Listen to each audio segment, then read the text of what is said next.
Good morning, everyone. My name is Kara Savitt, and I am the Scientific Affairs Officer at the Embassy of Israel in Washington, D.C. We are pleased to welcome you to our webinar celebrating International Water Day, the U.S.-Israel Alliance for Water Innovation. I am proud to introduce Ambassador Gilad Erdan, Israel's ambassador to the United States and the United Nations, who has been at the forefront for advocating water innovation. Prior to assuming his dual role, Ambassador Erdan served in the Israeli Knesset for 17 years and held several ministerial positions, including Minister of Public Security, Minister of Strategic Affairs, and Minister of Environmental Protection. He was a member of Israel's Security Cabinet and led many important reforms in Israeli society. I am now pleased to welcome Ambassador Gilad Erdan, Israel's ambassador to the United Nations and the United States.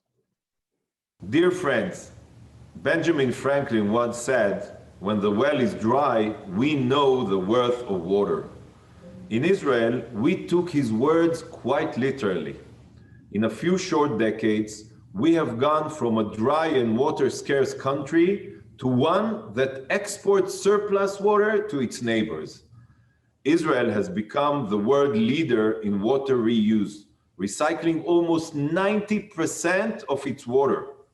We truly know the value of every drop.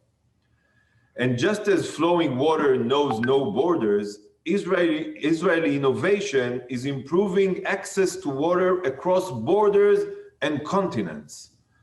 As Israel's former Minister for Environmental Protection, I had the privilege of advancing joint water projects between Israel and countries across the globe, from India to Africa to Latin America.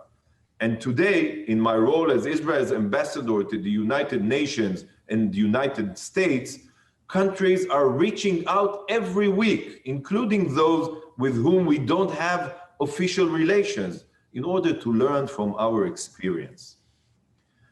I'm especially proud of our collaboration with our dear friends in the United States administration and at the EPA, including in the framework of the Water Reuse Action Plan. As I told Special Presidential Climate Envoy John Kerry during our recent conversation, Israel stands ready to share our knowledge and expertise with the United States in any way we can. I deeply believe that together, the US and Israel can combat climate change. Together, we can advance the vision of a net zero economy, and together, we can promote sustainable development in the fields of water, energy, and many other sectors. Expanding such cooperation will be one of my key priorities as ambassador. In the past, there were those who predicted that water would lead to war in the Middle East. But as I told Special Climate Envoy Kerry, water can be the key to peace in the Middle East. Already we are seeing joint ventures between Israel, the UAE, Bahrain, Morocco, and Sudan to address our common water challenges. I believe that the US and Israel should work with like-minded countries in the Middle East and Mediterranean to establish a new regional water forum that will promote cooperation on water innovation.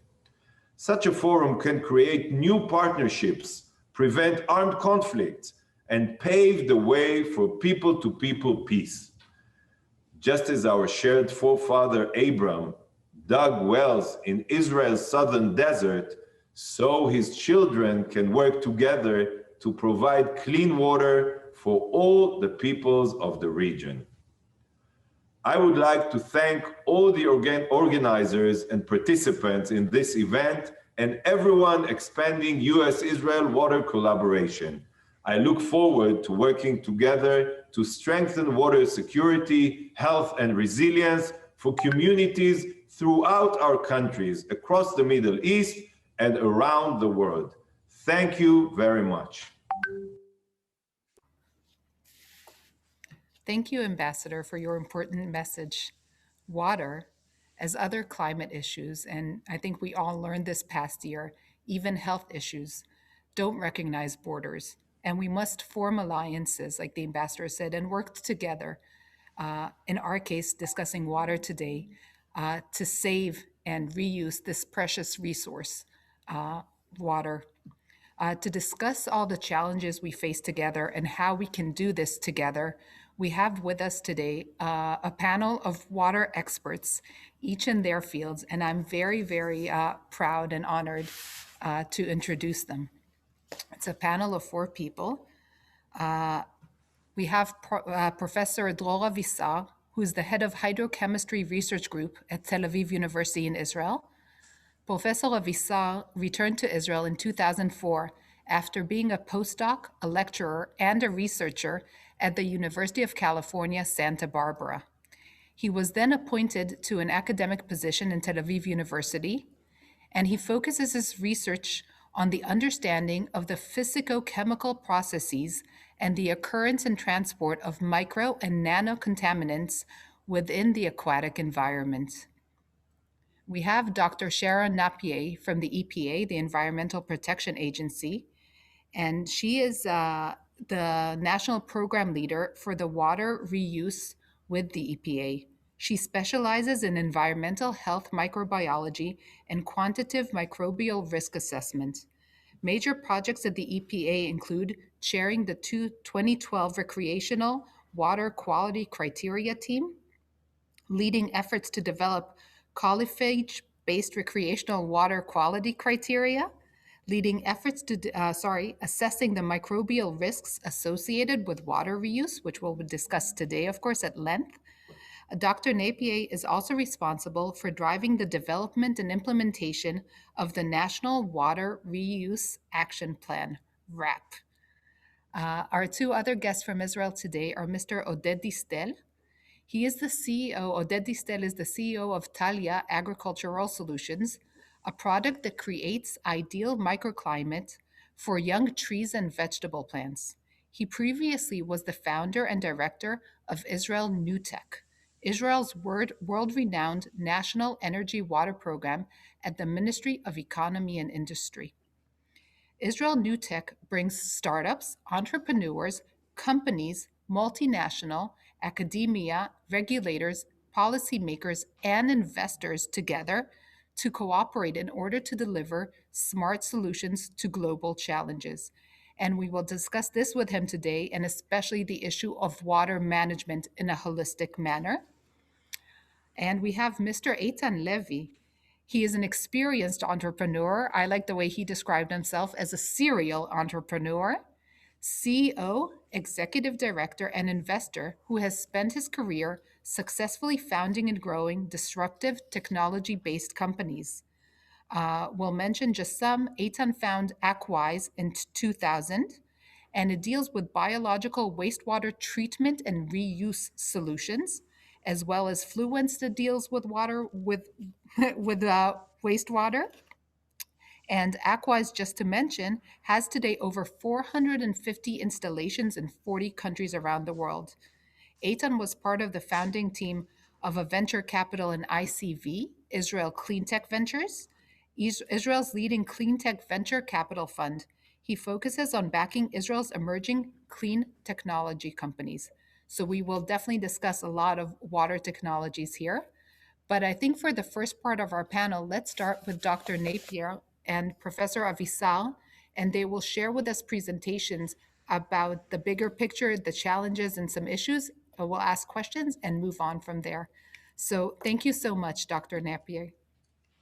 Thank you. Can everyone see my slides there?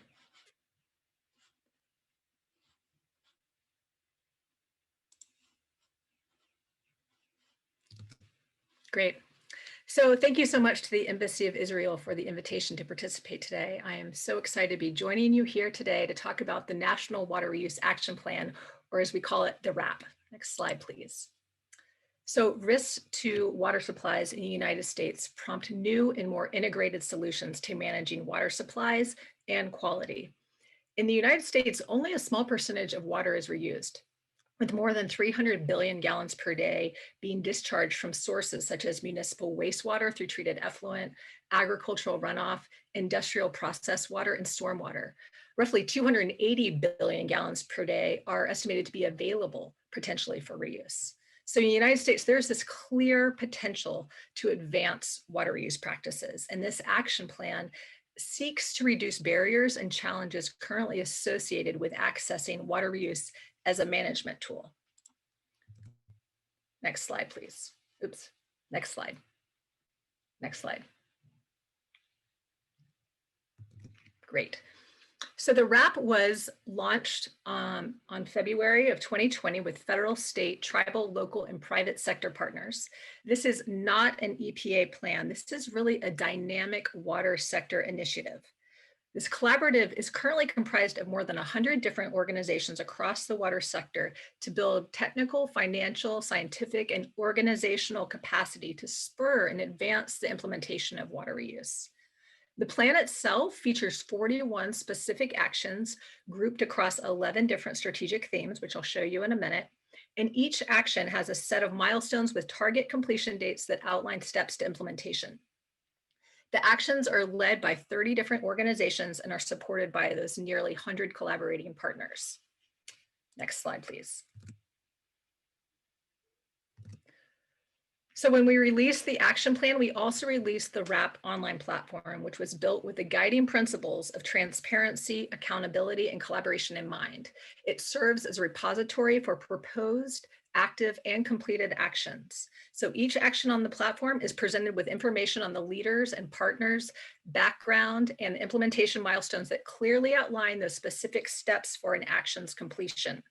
The contact information for the different action leaders and partners is also provided on the online platform to help information sharing and for future collaboration opportunities. And we do update this online platform weekly to reflect updates from the action teams.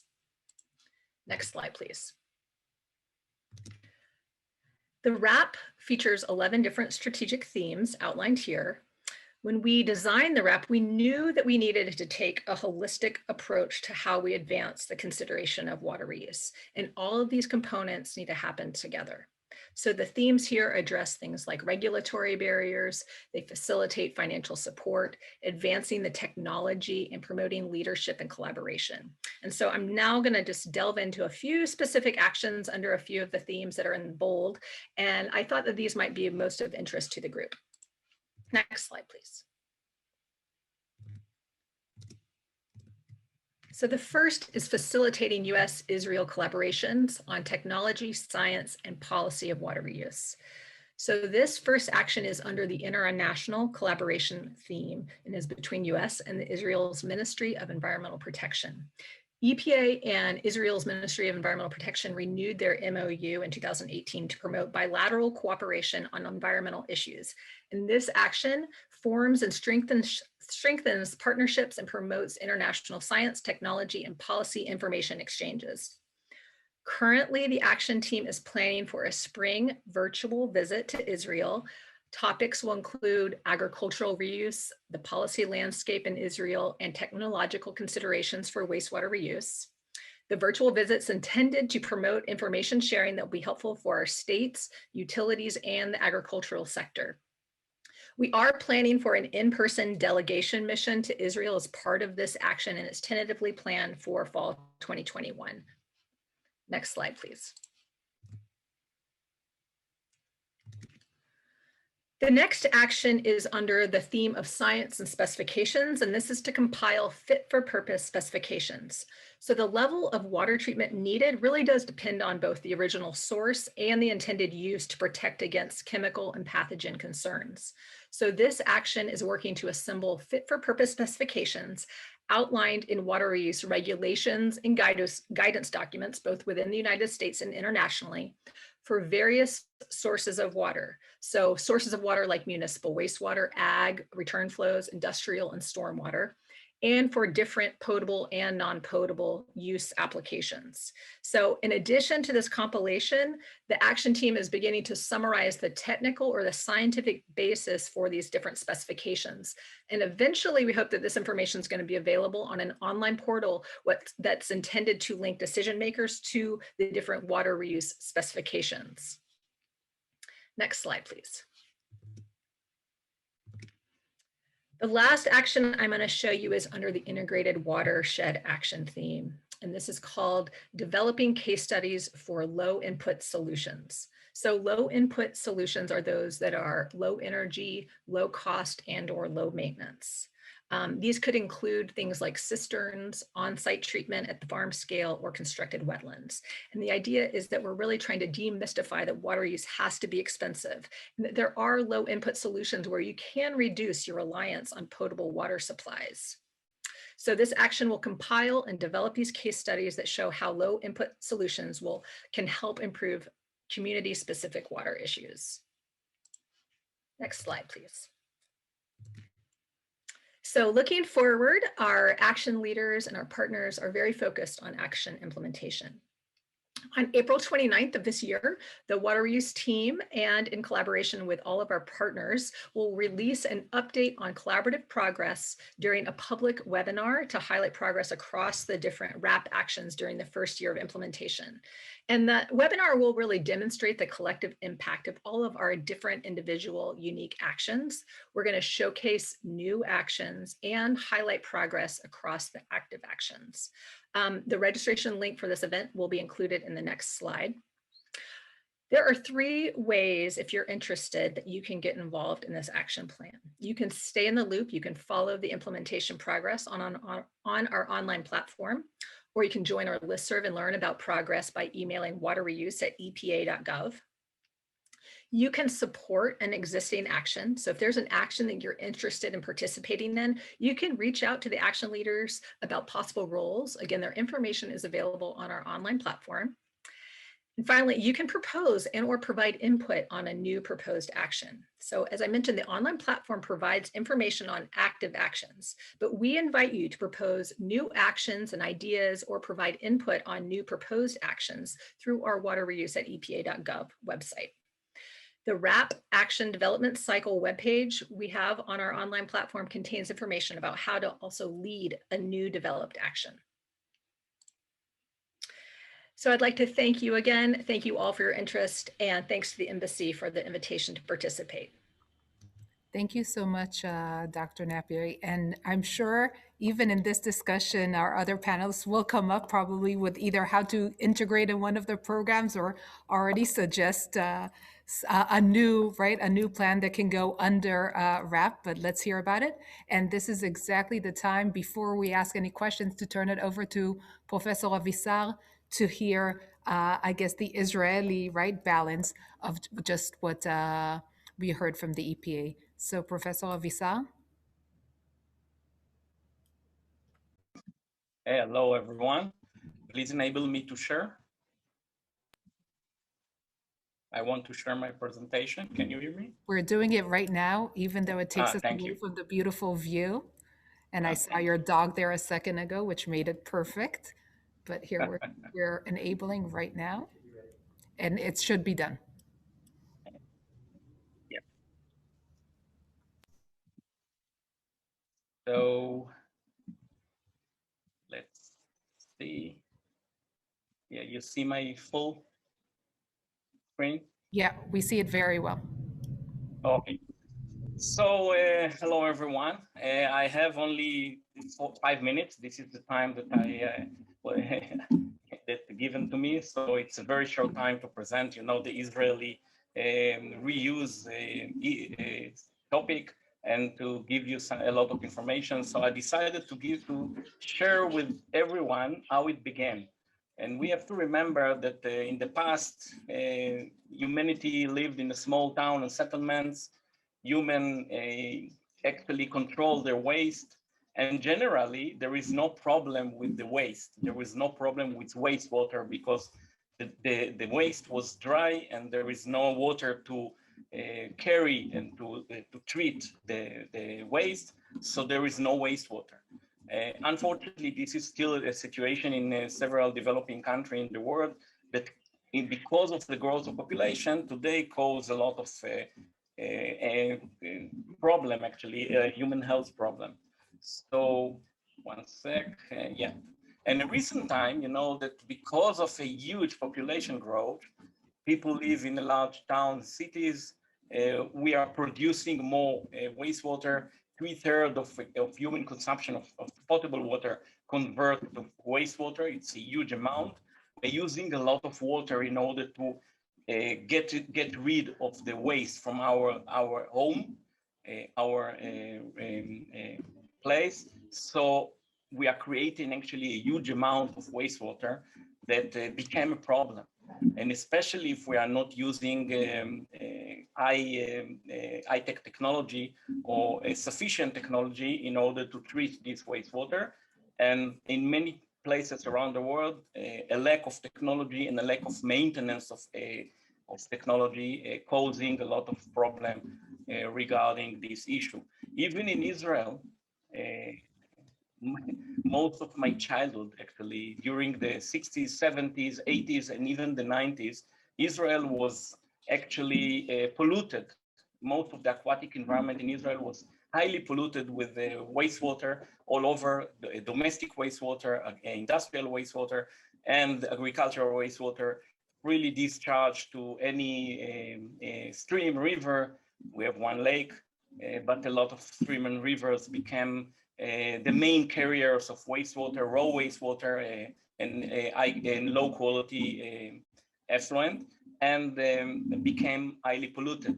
So Israel was really, from this point of view, it was a third world country. We had a huge problem. Additionally, we polluted our groundwater as well.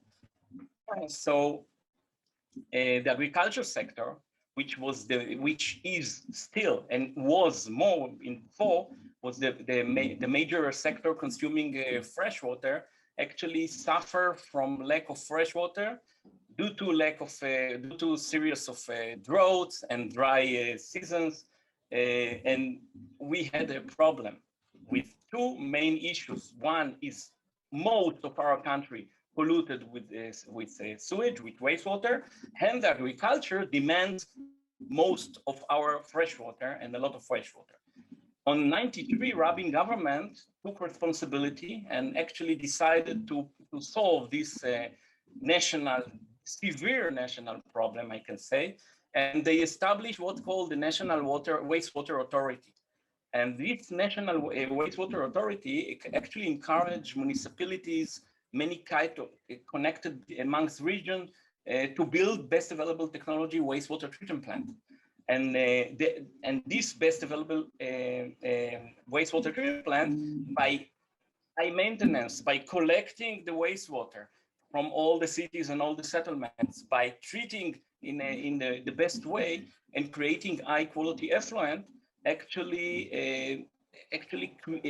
deal with the biggest enemy which severely polluted our environment. And by this, we had two huge achievements. One, we control the pollution. The main source of pollution in the Israeli environment, it's not only environment, it's mostly the aquatic environment. It's the river, the stream, even our lake in the Sea of the Galil, the Kinneret, and a lot of groundwater was severely polluted and damaged by this pollution, was stopped. Actually, the improvement, it was a dramatic stage in Israeli history with environmental point of view.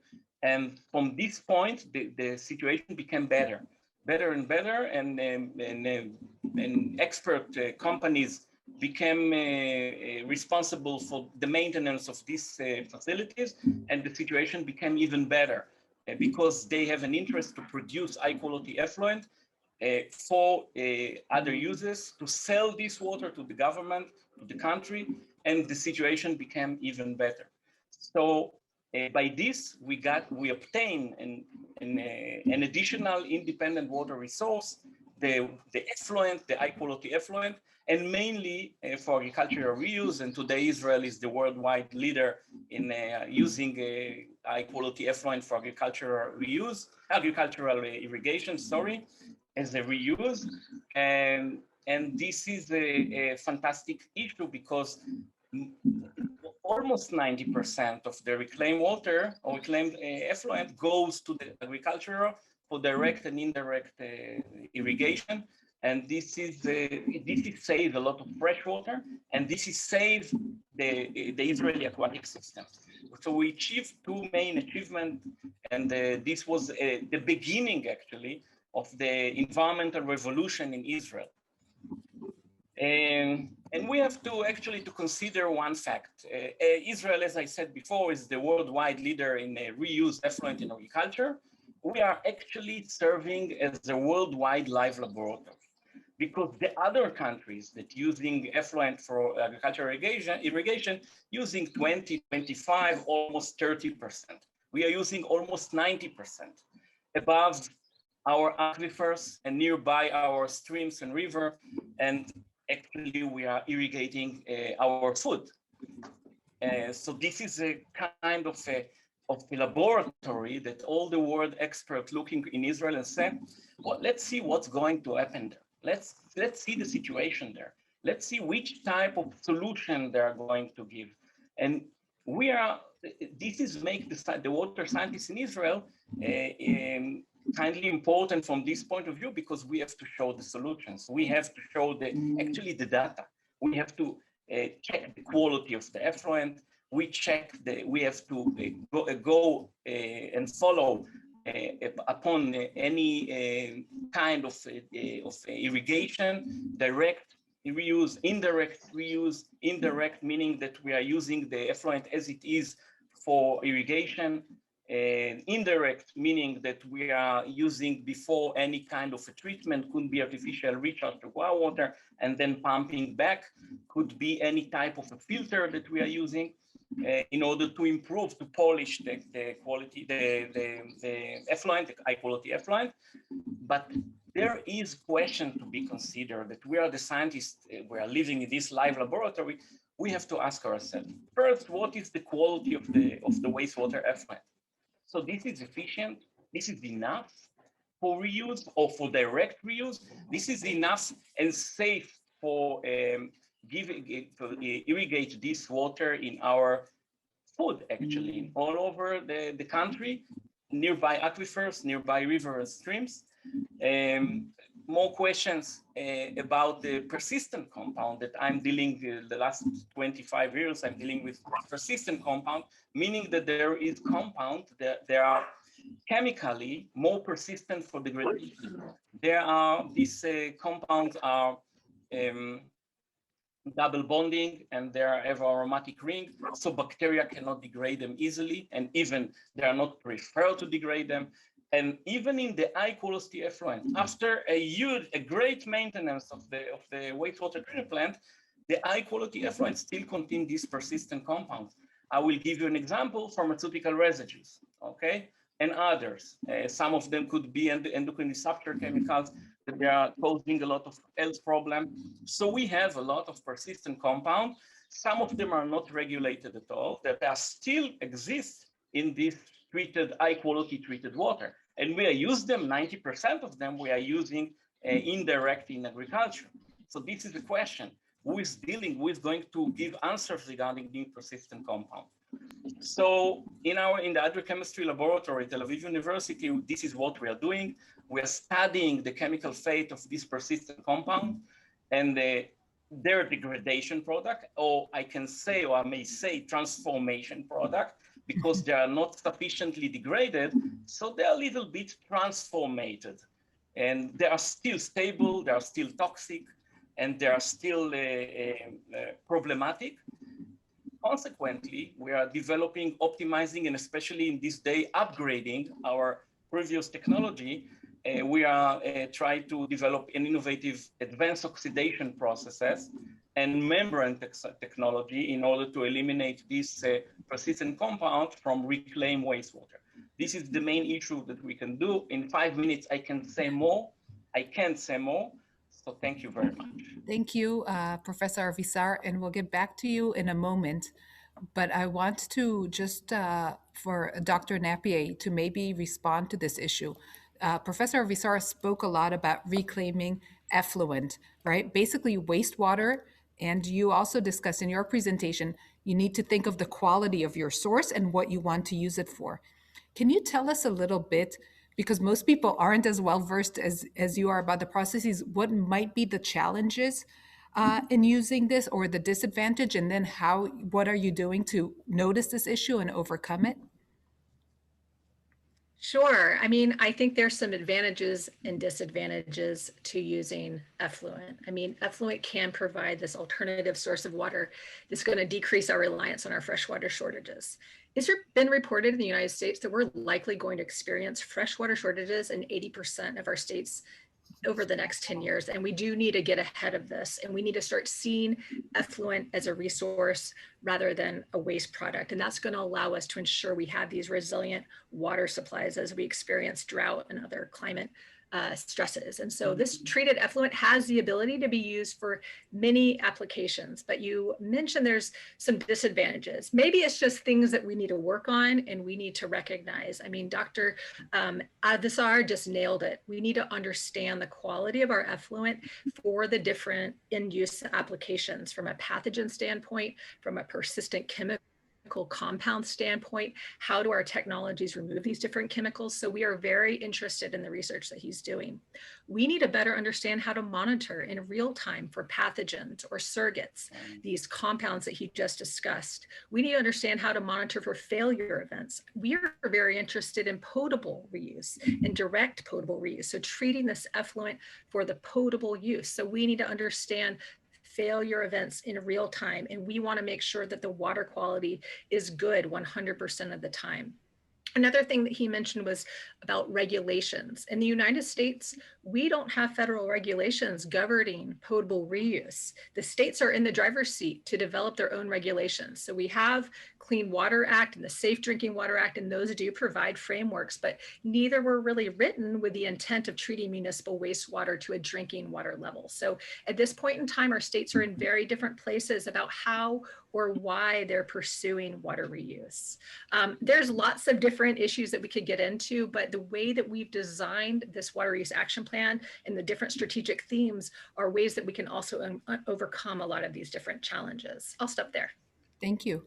And Professor Avisar, continuing on this theme, which both of you also spoke about a bit, is the issue of low maintenance or programs that on the state level in the US, in the regional level or city level in Israel, municipalities will be able to put forth and to deal with. As part of your research, trying to find ways that are doable, that if you don't have a lot of budgets, as states have budget issues, cities in Israel have budget issues, that will be able to implement this and actually use wastewater effluent? So the maintenance is a major issue. You know, non-technology, especially water technology, will be succeed in the long term without any maintenance, without professionals that will maintain and produce and actually introduce and address the best efficiency that they can address from any technology. So I think that maintenance is one of the key points that we have to talk about. It's not only a matter of understanding the quality of the water and doing a basic and applied sciences in the laboratories that we are doing, and the US great scientists laboratories doing. It's not only scientists, and it's not only making decision makers, and it's not only regulations, and it's not only technology that even to date, you know, universities invented technologies. There is many companies. We'll hear later with Eytan and Oded about companies, about technology. There is a lot of technology around, but if the technology are not getting the right maintenance and the collaboration from a municipality, from a professional people, from local or other companies or foreign companies will manage this, we will never get any clean environment, and we'll never get any high quality product that we can safely used in any kind of irrigation, any kind, reuse water, reclaim water, using for many type of uses. In Israel, we use mostly in agricultural irrigation, but in United States, in Australia, and even in Europe, even in Israel, in several places, we are using in artificial recharge groundwater. This is in order to enrich groundwater, to do mounding, to block seawater intrusion for many type of uses, and even for river and stream rehabilitation.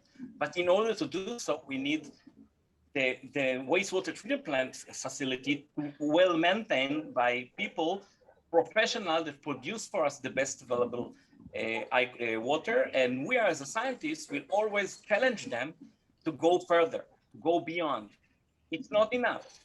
We find this, and this, even it's not regulated, many type of pollutants that we don't want to eat and to drink in our food and in other water. So please use the next generation of technology. And on that note, can I turn to you, Mr. Distel, just to, before your presentation, can you also just refer back to these things a little bit, the fact that so many players need to work together in order to make this work and make this sustainable and make it doable, and some of your experience about this holistic approach and the technology involved in it?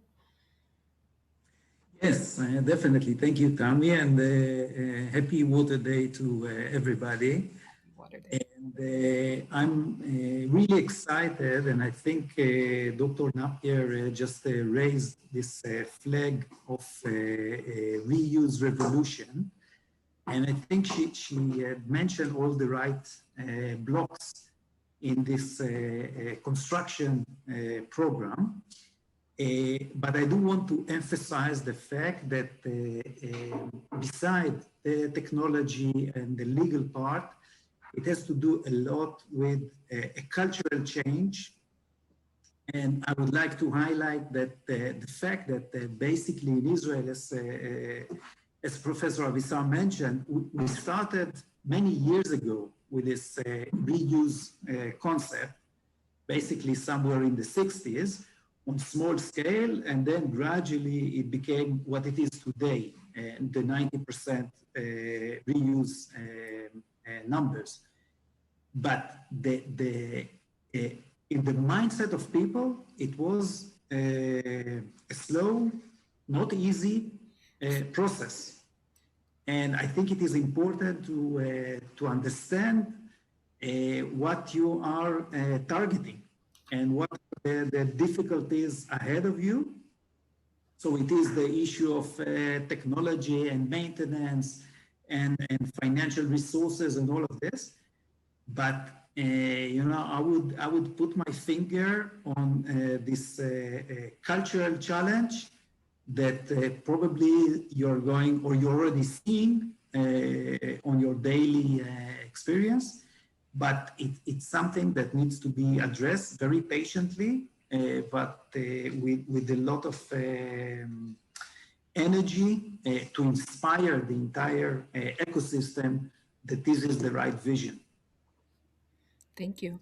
Thank you. And just in a couple of words, Mr. Levy, can you give us an example of what your company has been doing in this, some new technological innovation that is helping promote this and actually deal with the problem, or with the reclaiming, reusing this water?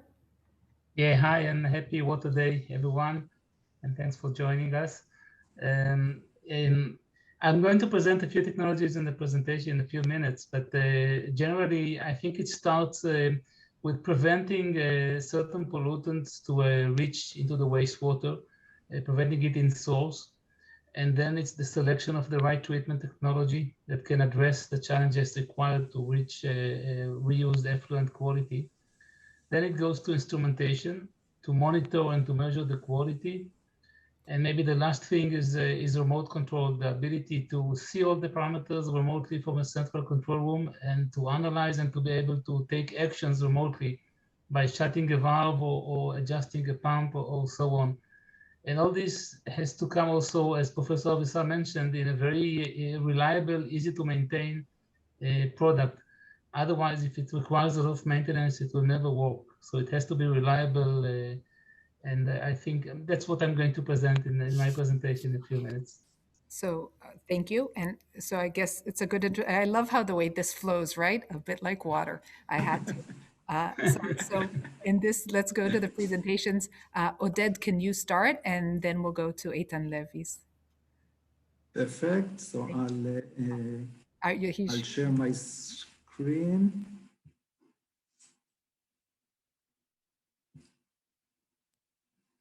Can you see my screen? Yes, great. It looks great. Okay, so in line with what we just talked, I'll keep it very short, and I want to, again, to highlight the cultural element of things and why I think this task, this journey that the EPA is leading is so inspiring and challenging at the same time. And probably their task is even much greater than the Israeli story because of the structure of the water sector in the US and obviously because of the size. It's a totally different game.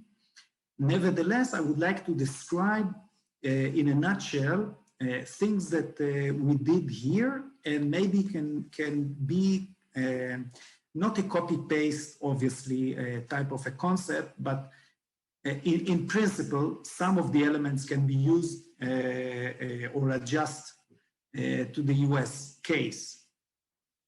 So what we see always is that when the government takes a leading role on something, the market and the different stakeholders look at it very suspiciously. Because usually governments are perceived either as a source of funding or like the bad guy with a big stick that is going to punish anyone that is not meeting straightly regulation. And when I used to present in the US, I used to say that I was telling to the Israeli water sector that I'm from the government and I came to help, and I come to help, and it's always in US, it's, you know, everybody laughs.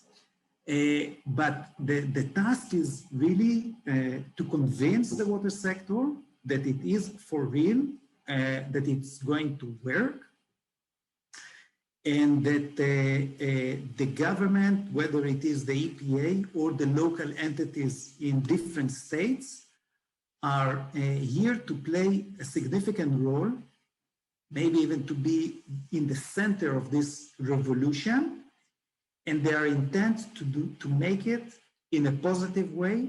They are aiming to the long run, for the long run, and they are not going to shy away and to run, and that they are for real in this journey. So this is what we did in Israel in the program that Tammy mentioned briefly in Israel UTech, and actually even before in those structural organizations that Professor Avisar has mentioned. And the idea is, how do you build the bridges between the different stakeholders in this extremely complicated sector?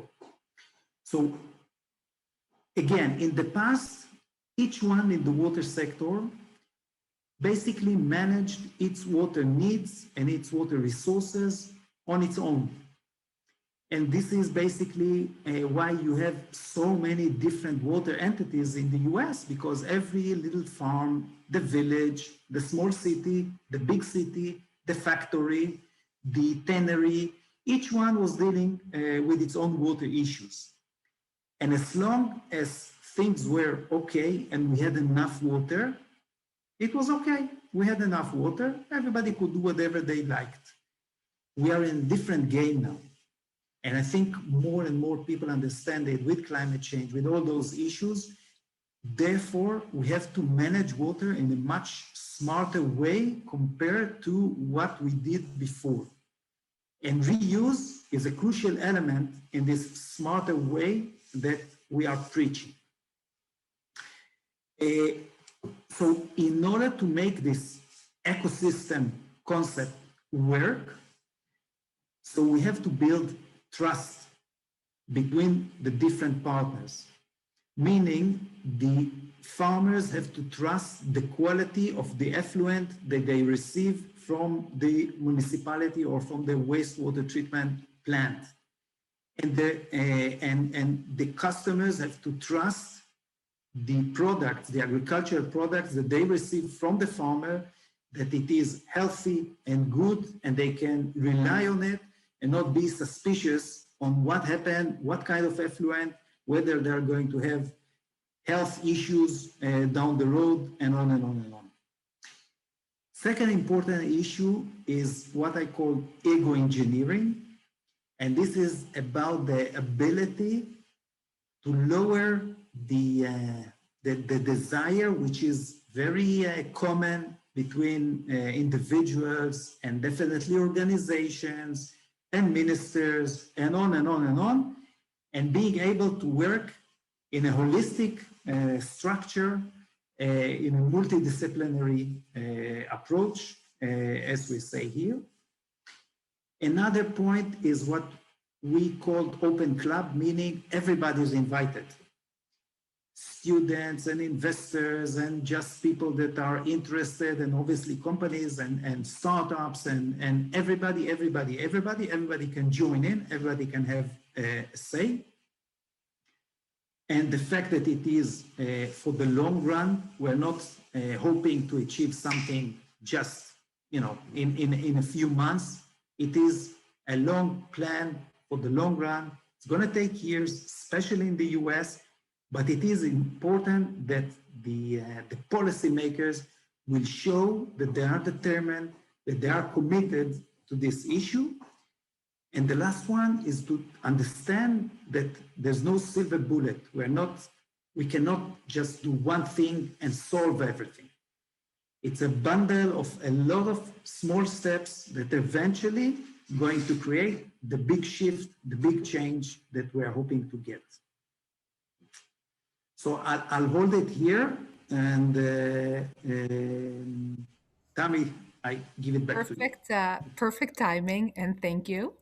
And as we said until now, this leads exactly to Mr. Eytan Levy and Levy Ventures to speak from the background and holistic and how in Israel it's worked together in relevance to the US, to give us some real life, well, everything has been real life, but some examples of the Israeli technologies that have worked and have assisted in bringing us forward in reusing wastewater effluent.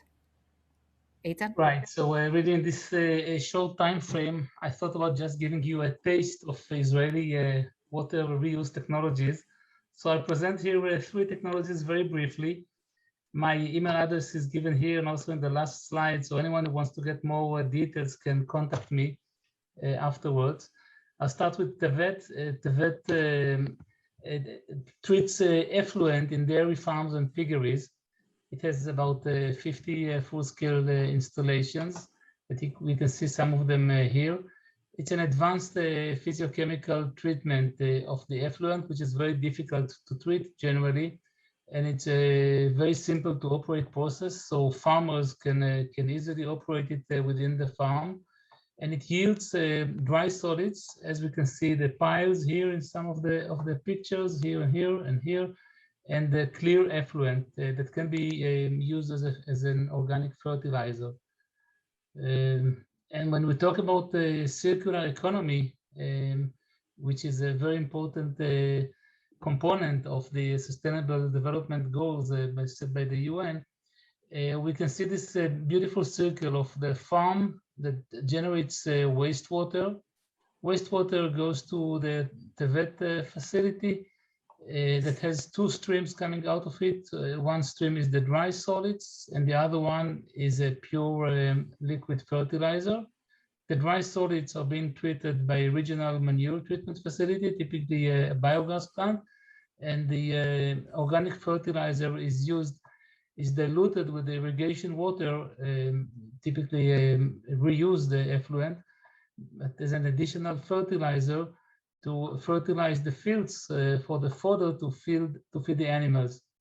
And this creates a beautiful circular economy in an easy to operate system that saves pollution of the water resources and money to the owners of the farm, and also enables to feed the cattle with the fertilizer coming out of the wastewater. But this is one example which can be implemented in many places in the US and around the world, in dairy farms and pig farms. Another example is Filter Out. Filter Out developed a self-cleaning micron level filter for effluent reuse. When we look at the block diagram of a wastewater recycling process, then it starts with mechanical screening and grid chamber, and then the biological treatment with a clarifier, and then the effluent goes through a filter and disinfection, and then it can be reused. This filter can be either a sand filter or a membrane filtration or disc filter. And Filter Out offers here an alternative approach of a very sophisticated but reliable and simple to operate filter. It's a new concept that in fact replaces membrane filtration with a very simple mesh filtration. It's a micron level metallic mesh, which has a self-cleaning mechanism. So we can see here a filter which is installed in a tertiary treatment facility of a municipal wastewater treatment plant. And we can see the discs inside the tank. Here in this picture, we can see how the discs are structured within the tank. And the sides of each discs are actually filtration meshes. So as the effluent goes through the mesh, all the solids accumulate on the surface of the mesh, and there is a unique vacuum cleaner which cleans the surface of the mesh, so it remains always clean. But the unique feature here is that the holes in this mesh are so fine that it even filters bacteria. So it can remove bacteria from the effluent and yield a very high quality effluent. Also, the working pressure is very low. It's just a few hundreds of millibars or a few meters of water head. And the backwash volume is very, very low. It's just a few % of the filtered volume. So these features are extremely important when dealing with such a fine filtration. And this development brings it. And we can see installations of Filter Out around the world in many different applications. And it's definitely a breakthrough in water filtration. Another company is Fluence, which I was lucky to be one of the founders of this company. And here I would like to present one of the products of Fluence, which is a MABR. It's a membrane aerated biofilm reactor. It's based on a envelope which is made of a breathable film. Within the envelope, there is an air spacer, and air flows slowly inside this envelope. And there are spacers out of the envelope. And when this sandwich is spirally wound on a central cylinder, it creates a module. This module is submerged in the wastewater. And since there is fresh air flowing through the envelope, there's always a high level of oxygen on the surface of this membrane. So there is a healthy biofilm growing on it, layer of a bacteria that treats the wastewater and removes all the contaminants in a very simple operation. When we compare this to membrane filtration, so in filtration, the water has to go through the filter, and then the filter has to be cleaned to keep it operational. In the case of the membrane biofilm process, the water is not going through the filter, it's just passing near the filter, and there is a biofilm which is constantly developing on the layer of the membrane, and it remains in a constant thickness. So there's a very active biological process that enables a very high quality of biological treatment, including nitrogen removal and phosphorus removal and all the other contaminants to a very low level, and it's very easy to operate. And the MABR is offered by Fluence in several configurations. It is packaged in a marine container, so it's just a plug and play. It's being put in place with a crane, and it can be operational within a few days. It can also be presented as a drop-in modules that are dropped in into an existing basin or into a new basin. So a variety of capacities, a variety of structures, and all these enable high quality effluent for reuse. So as I said, it's just a quick taste of some Israeli technologies. There are about 300 water technology companies in Israel.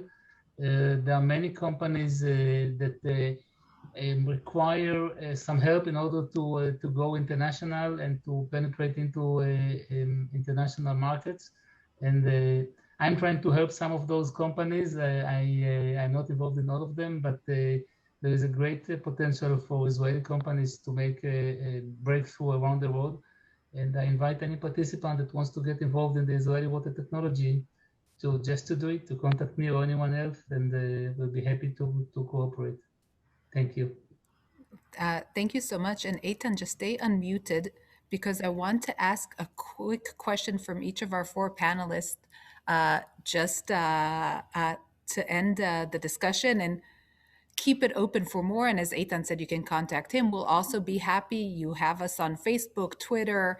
All the participants contact us. We'll connect you. We'll try to get you the answers because I think exactly Israeli know-how and American know-how and the technologies, even us being a small country, US being huge, there are a lot. And the RAP program and what Dr. Nappier is doing is understanding this potential, but we can definitely, anybody who hears will be happy to connect because there's a lot of potential here. But Eytan, just a quick question. If we had to collaborate today, do something today, US, Israel, what field or what technology would be the first one out of many that you would start promoting or, would be relevant for this cooperation?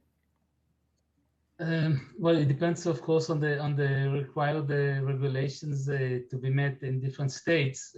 But for example, I'm aware that there are regulations in California and Texas that requiring dairy farms to treat the effluent in order to prevent damage to the water resources. So this is an example to implement the technologies in those dairy farms. And also the decentralized water reuse facilities that are offered by Fluence can be used to small villages or small settlements. Generally, I would recommend to move more and more towards decentralized wastewater treatment rather than centralized. It has many advantages. It enables local reuse instead of pumping the water miles away, treating them, and maybe pumping back in order to reuse it locally. Wastewater can be treated locally and then reused, and it saves a lot. And if this is being done in a high quality treatment process, the effluent can be of high quality and enable reuse. So it's good for everyone. Thank you. Thank you very much. And Oded Distel, from your vast experience in approaching this, we work together in India and your work in the US and in Israel. How would you build on that if we had to do a project tomorrow? Where would you concentrate? Tammy, with your permission, I will not pick on a specific technology, but I do want to take an example of something that we did here in Israel. Better. Okay, so usually what happens is that at the end of the day, you would have somebody, a chief engineer, that is sitting in a committee that has to be very courageous in order to say, okay, I'm picking this new technology and I'm willing to let it in. I open the door for that, which is usually a very tough decision. Regularly, what they would say, I stick to what I know, what is common in the market. Don't come with those new type of technologies. I want to be on the safe side.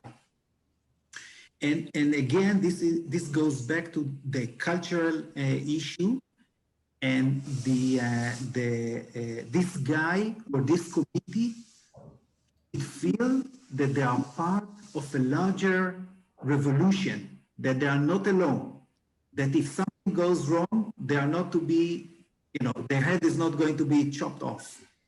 And by that, we are able to open the market and let a lot of new technologies come in.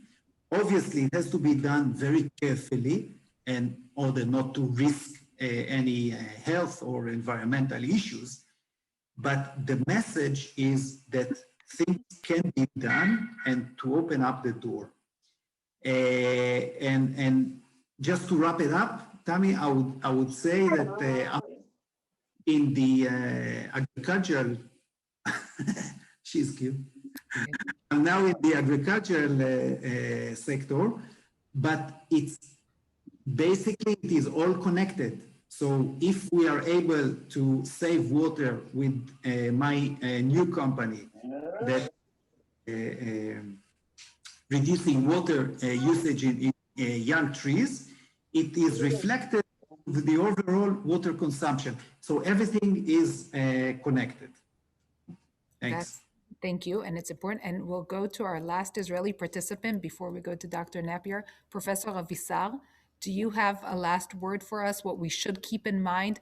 We spoke about technologies, the holistic approach. We're all in this together on this new verge. Can we hear something from you on this? So regarding technology, we are developing innovative technologies. And the last 7 years, I'm working intensively on hospital wastewater. Surprisingly and disappointingly, we found out that most of the hospitals around the world are not pre-treated before recharge the wastewater to the nearby domestic wastewater treatment plant, if there is. So there is specific, I talk about persistent compound, there is several persistent compounds that bother me a lot in hospital wastewater.